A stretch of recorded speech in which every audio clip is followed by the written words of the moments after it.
मोठी भाषा. मला सूत्रसंचालकाचं खूप कौतुक करावंसं वाटतं. आमच्या वाडेकर सरांचा आज खूप वेळ बॅटिंग केली. 3-3.5 तास पिक्चर बघायची मेंटॅलिटी लोकांची राहील नाही. एवढं प्रेम दुगड परिवारावरती लोकांचं आहे. त्यांचं मनपूर्वक अभिनंदन करतो दुगड परिवाराचं आणि काजळी बागडी परिवाराचं. पसायदान पोद्दार स्कूलच्या उद्घाटनासाठी आपल्या मुंबईवरून खास माजलगाववरती प्रेम व्यक्त करायला आलेले आमचे जुने सहकारी, विद्यार्थी सेनेमध्ये कधी काळी एकत्र काम केलेलं, आज ते शिवसेनेचे सचिव आहेत. शेवटी शिवसेनेची मूळ पदवी मात्र ते कधी विसरले नाही. त्यामुळे तुमचंही कौतुक संजयजी मोरे साहेब, आमचे आनंद जाधव, हिंगोली आणि परभणीचे संपर्क प्रमुख. नुकतेच काही वेळापूर्वी आपले विचार व्यक्त केलेले छत्रपती सहकारी साखर कारखान्याचे व्हाईस चेअरमन तथा शिवसेनेचे नेते, सॉरी राष्ट्रवादीचे नेते ना, चुकून झालं माझ्याकडनं ते असं, मोहनरावजी जगताप, बरोबर आहे का? बरं. कार्यक्रमाला खास मला एका गोष्टीचा खूप आनंद झाला की कार्यक्रम कसा बॅलन्स करायचा आहे दुगड परिवाराकडून शिकावा. धर्मसत्ता आणि राजसत्ता एका व्यासपीठावर आणून हरिभक्तपरायण महादेव महाराज साखरकरांचा आशीर्वाद देण्यासाठी त्यांना इथं निमंत्रित केलं. आम्ही भाग्यवान आहे की त्यांचा आशीर्वाद आम्हाला प्राप्त झाला. या कार्यक्रमाला अजून उपस्थित होऊन पाठाक्रम केलेले ओमप्रकाशजी कोकर्णा, माझे स्नेही मित्र बाबूरावजी पोटबरे, उपनगराध्यक्ष साहिलभाई चाऊस, माझे मित्र सईदजी खान, त्यांना मनपूर्वक शुभेच्छा. आम्ही यादीत राहिलो, तुम्ही ओव्हरटेक झालात, तुम्हाला मनपूर्वक शुभेच्छा. आमदार म्हणून तुम्हाला आमचं सातत्याने, कारण तुम्ही आमच्या बाँड्रीवरचे, आम्हाला तुमची गरज लागणार आहे, तुम्हाला आमची गरज लागणार आहे. तुमचं कौतुक करतो की अगदी मनापासून, म्हणजे टीका करणं कौतुक करणं या दोन्ही गोष्टी करायच्या तर मनापासून करतो आम्ही. पाथरीसारख्या ठिकाणी प्रस्थापिताला हादरा देऊन तुम्ही आमदार होणं सोपं आहे, परंतु त्या ठिकाणी नगराध्यक्ष होणं खूप अवघड होतं. तुमचं त्यासाठी खास कौतुक आहे लक्षात. माझे मित्र बोर्डचे अध्यक्ष रियाजी काजी, वडवणी शहराचे नगराध्यक्ष शिवराव बापू जगताप, माझे जुने सहकारी मित्र अनिलदादा जगताप, सचिनजी मुळूक, स्वप्नीलजी गजर, चंद्रकांत अप्पा नवले, बाळासाहेबजी केसरे, बाबूसाहेब नहार, नागेशजी डिगे, अमोलजी आंधळे, शहाजी सोळंके, उत्तरेश्वर खताळ, माझे मित्र अमरनाथजी खोरपे, सुरेंद्रजी देदासनी. आम्हाला अभिमान आहे, बाजीराव चव्हाण बीडचे आहेत आणि मुंबईपर्यंत ते सातत्याने आमच्या बरोबर असतात. आनंद जाधवांनी त्यांच्यावर थोडासा अन्याय केला ते आम्ही एअरपोर्टवर भेटलो होतो, त्यांनी सांगितलं की लिस्ट चालू आहे, तुमचं आहे. म्हटलं मला काय नाही, मला आशीर्वाद मिळणार, चिंता करू नका. म्हणलो बाजीरावला आली आशीर्वाद द्या, पुन्हा वंचित राहून येतो म्हणलो. असे मित्र बाजीरावजी चव्हाण, परमेश्वर बाप्पा सोळंके, रामेश्वरजी चांडक, श्रीहरी मोरे नाना, या प्राचार्य गौरी दीक्षित मॅडम. मला खास कौतुक करावं असं वाटतं दुगड फॅमिलीचं की या ठिकाणी उपस्थित असलेली मंडळी विविध संघटनातली, विविध सामाजिक क्षेत्रातली, विविध पक्षाची एकत्रित कशी आणावं हे दुगड फॅमिलीकडून शिकावं. मला तसं वयस्कर माणसाचा खूप आशीर्वाद आहे, त्यात काही शंका नाही. मी मुंबईला असो नाही तर दिल्लीला असो, एका व्यक्तीचा फोन मात्र दर महिन्याला येतो, म्हणजे ते आमचे भाऊसा. दुर्मिळ झाली लँडलाईन, पण 02443 आणि 234चा नंबर आला की मी समजतो की भाऊसाचा फोन आशीर्वाद रूपी माझ्या पाठीशी, माझ्या वडिलांसारख्या पाठीशी. म्हणून मी त्यांना सातत्याने कॉल उचलले, भाऊसा बोला, काय ना बेटा तुझी आठवण आली. कामासाठी अनेक फोन येत असतात, परंतु कामाशिवाय आशीर्वादाला द्यायला वटवृक्षाचे वयोवृद्धांचे फोन माझ्या पाठीशी. त्याच्यामुळे मी कुठलीही बाबूरावची वयस्कर माणसाला मी आता सांभाळायचं ठरवलंय. टीका टिप्पणी अजिबात होणार नाही आपल्याकडनं. यात मी शिष्य कोणाच आहे, आमचे संस्कार वेगळे आहेत. आम्ही टीका टिप्पणीनं नाही, आमच्या कर्तृत्वाने मोठं झालोय. कुणाच्या आशीर्वादाच्या, कुणाच्या वशिल्यावरती आम्ही मोठं झालेलं नाही आहेत. आमचे वडील फार मोठे राजकारणी नाहीत किंवा काही नाहीत. आम्ही कर्तृत्वाने देवेंद्रच्या गुड बुकमध्ये, त्याच्यामुळे आम्हाला अभिमान आहे. आम्ही टीका टिप्पणी कधी करणार. तसंही आमची संस्कृती सांगते की वयस्कर माणसाला उत्तर वयामध्ये जास्त त्रास देऊ नये, ही काळजी आम्ही घेऊ. कारण की मला बराचसा उशीर झालाय. नाम में क्या रखा है असं खूप ठिकाणी म्हटलं जातं, लेकिन नाम में तो बहुत कुछ रखा है. अनेक शिक्षण संस्था, ग्लोबल पासून ते अनेक पोदारपर्यंत सगळ्या शिक्षण संस्था जगाच्या पाठीवरती, अमेठी युनिव्हर्सिटी पासून ऑक्सफोर्ड युनिव्हर्सिटी पर्यंत असे नाव आल्याच्या नंतर हा मनामध्ये प्रश्न येतो की नाम में क्या रखा है. दुग्गड पोदार हेही टाकता आलं असतं तुम्हाला, तुम्ही टाकलं नाही. तुमचं कौतुक करतो की ज्ञानेश्वराची 700 वर्षपूर्वीचा वारसा तुम्ही जिवंत केलाय आणि पसायदान हे नाव दिलंय. यातच सगळं काय आलं.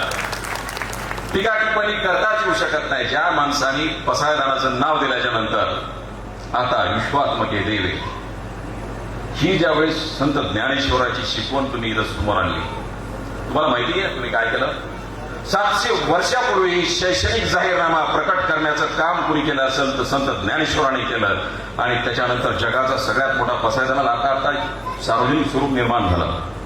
वंदे मातरम असू द्यात किंवा राष्ट्रगीत असू द्यात, पसायदानाने जी सांगता होते त्याला एक वेगळं स्वरूप असतं.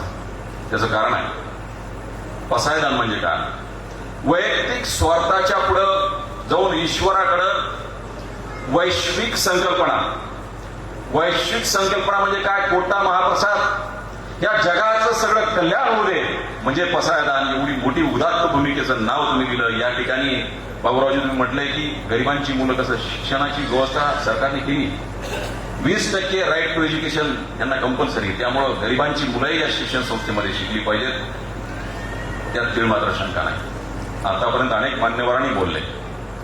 मला संजय मोरे साहेब तुमचं कौतुक करावंसं यासाठी वाटतं की तुमची मुलं मराठी शाळेमध्ये शिकली. अरे हे देखील केंद्रीय प्राथमिक शाळेचं प्रॉडक्ट आहे, जे दिल्लीपर्यंत आम्ही या फक्त मराठी शाळेच्या बेसवरती गेलो. आता मला एक आनंद वाटतो. माझा मुलगा मलबार हिलच्या एका शाळेमध्ये होता, मुलगा मुलगी. माझा एक अनुभव आहे. आणि मला वाटतं त्यावेळेस 3रीला होती माझी मुलगी, 3रीला, आणि मुलगा 1लीत होता. गेल्याच्या नंतर अॅन्युअल डेला मला पालक म्हणून बोलावलं. तो दिवस माझ्या आजही लक्षात आहे. असं मी थोडंसं दूर बसलो होतो मुलाचं कौतुक बघत असताना. अॅन्युअल डेचा प्रोग्राम असताना स्टेजवरती परफॉर्मन्स काय होता त्या मुलांचा आमच्या. जी माझी मुलगी 3रीत आहे, who is Robin Hood. Robin Hood कोण होता. आणि त्या नाटकाचा एंड काय दिला असेल. नाटकाचा एंड असा दिला, झोपडपट्टीमध्ये राहणारी एक मुलगी जी अतिशय सुंदर होती, तिला एक प्रिन्स मागणी करतो, परंतु ती दुर्दैवाने एका रॉबिन हुडच्या प्रेमात पडते आणि त्याच्याशी एक लव्ह मॅरेज करते. मी त्या दिवशी ठरवलं की या स्कूलमध्ये आपल्या ऍडमिशन ठेवायचं नाही. काढला तिथून आणि दुसऱ्या शाळेमध्ये टाकलं. कारण जिथं संस्कारचा पाय नसेल तर त्या शिक्षण संस्थेमध्ये किती मोठं एज्युकेशन आहे याला गौण महत्व आहे. तुम्हाला मी का म्हणला मोरे साहेब, तुम्ही येत असताना त्या येण्याच्या पूर्वी थोडा वेळ होता म्हणून या प्रेमायसेसमध्ये चक्कर मारली आणि लक्षात आलं की दुग्गड फॅमिलीवरती संस्काराचा पगडा तेवढा तगडा आहे, आपण त्याची थोडी चाचपणी करावी. मी आतमध्ये गेलो. महाराज आतमध्ये बसले होते. सुरुवातीला इंग्लिश स्कूलचं स्ट्रक्चर बघत असताना पुढं एक पाठी वाचायला मिळाली एका शाळेच्या याला, gurukul. That is called as ancient India. आम्ही प्राचीन इंडिया, प्राचीन भारत, हिंदुस्थानची संस्कृती, तक्षशिला विद्यापीठ, नालंदा विद्यापीठ, आणि ज्या तक्षशिला नालंदामध्ये जगातले चायनीज, जापनीज, ग्रीक, रोमन या ठिकाणचे विद्यार्थी शिकत होते. याच्या सगळ्यात जगात मोठी आज कुठली शिक्षण प्रणाली असेल तर ही भारताची. त्याचं कारण आहे की संस्कृतीचा पाया तिथला भक्कम आहे आणि गुरुकुलचं नाव तिथं दिलंय. पुढे गेलो. पुढे गेल्याच्या नंतर लक्षात आलं की भारत अर्थात हिंदुस्थान आणि महाराष्ट्र ज्या तत्वावरती, ज्या मूल्यावरती जगतोय ते एका स्कूलच्या ह्याला नाव दिलं होतं तुम्ही, Raigad. Yes, I salute Chhatrapati शिवरायांचा विचार लहान मुलांच्या मनामध्ये आपल्याला रोपण्यासाठी एवढं मोठं चांगलं नाव दिलं. हा मध्य युग. पुढे गेल्याच्या नंतर तुम्ही रोबोटिक मला स्कूल दाखवली. तुम्ही उशिरा आले. त्या ठिकाणी रोबोट वगैरे होता आणि त्यांनी माझ्याकडनं एक बाईट घेतली. मला फार आवडलं. तिथं नेपोलियन दिला. नेपोलियन ग्रेट असं म्हटलं जातं, पण छत्रपती शिवाजी महाराज ग्रेटच होते. हे सगळं एका ठिकाणी आणलं. कंपॅरिझन कुठलंच होऊ शकत नाही. प्रत्येक काळामध्ये केलेलं काम हे आधुनिक असतं, आपापल्या पद्धतीनं असतं. परंतु त्याचा सर्व मिलाप करण्याचं काम उघड फॅमिलीने केलंय. मी तुम्हाला मनपूर्वक शुभेच्छा देतो. जास्त वेळ बोलत नाही, परंतु विश्वात्मके देवे नावाची जी संकल्पना आहे, बाबूरावजी तुमच्या विचाराशी पूरक अशी आहे. 700 वर्षापूर्वी विश्वात्मके देवे हे ज्ञानाने आपल्या प्रसाधनामध्ये जे दिले. विश्वात्मके देवे म्हणजे काय? या विश्वातले सर्व देव, सर्व जाती, सर्व समूह, सर्व धर्म.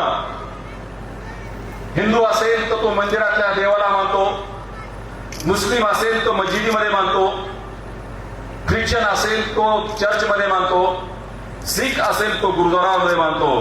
पण भारतीयांची सगळ्यात मोठी ही संस्कृती, धर्म हा आपल्या चौकटीच्या आतमध्ये असला पाहिजे.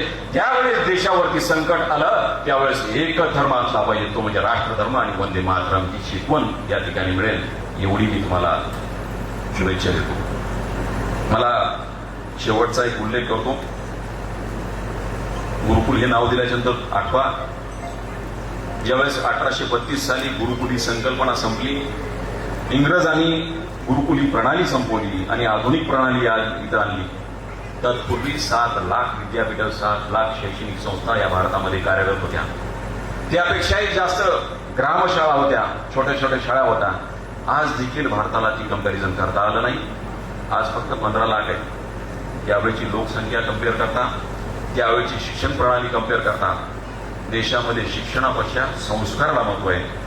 उत्तरार्धात सांगत असताना मी एक निश्चित सांगतो, माझा मुलगा मुंबईमध्ये शिकतो. मुलाचं कौतुक करावं असं नाही.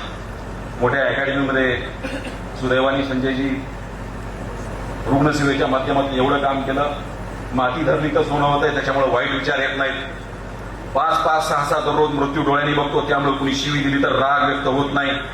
मला वाटतं की काय हा अज्ञानी आहे, त्याला माहित नाही प्रेमाशिवाय जगामध्ये कुठलीही मोठी संपत्ती नाही आहे. शत्रू मित्र वगैरे ह्या गोष्टी सगळ्या धुळीस मिळायला गेल्या.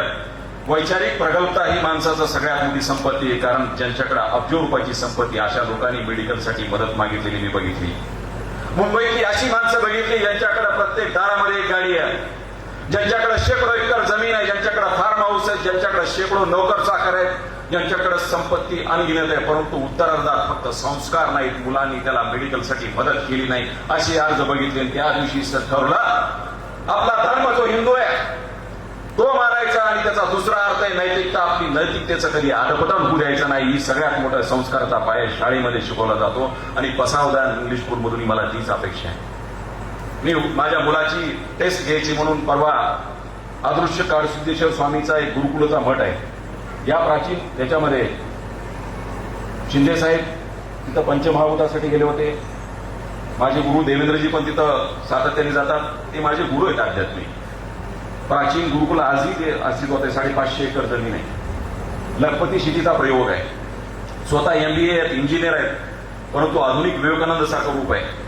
त्या ठिकाणी 10 दिवसाचं मुलाचं संस्कार शिबिर होतं. गार पाण्याने आंघोळ करणं, सकाळी 4:30ला उठणं, स्वतःचे कपडे धुणं, भांडे घासणं, लाठी काठी, मल्लविद्या, घोडसवारी, शैक्षणिक पाया मजबूत करत असताना आपली संस्कृती, आपली संरक्षण सिद्धता हे सिद्ध करण्यासाठी बालसंस्कार शिबिर देखील या संस्थांनी आयोजित करावे, अशा मनपूर्वक शुभेच्छा देतो. थांबतो. जय हिंद, जय महाराज. धन्यवाद.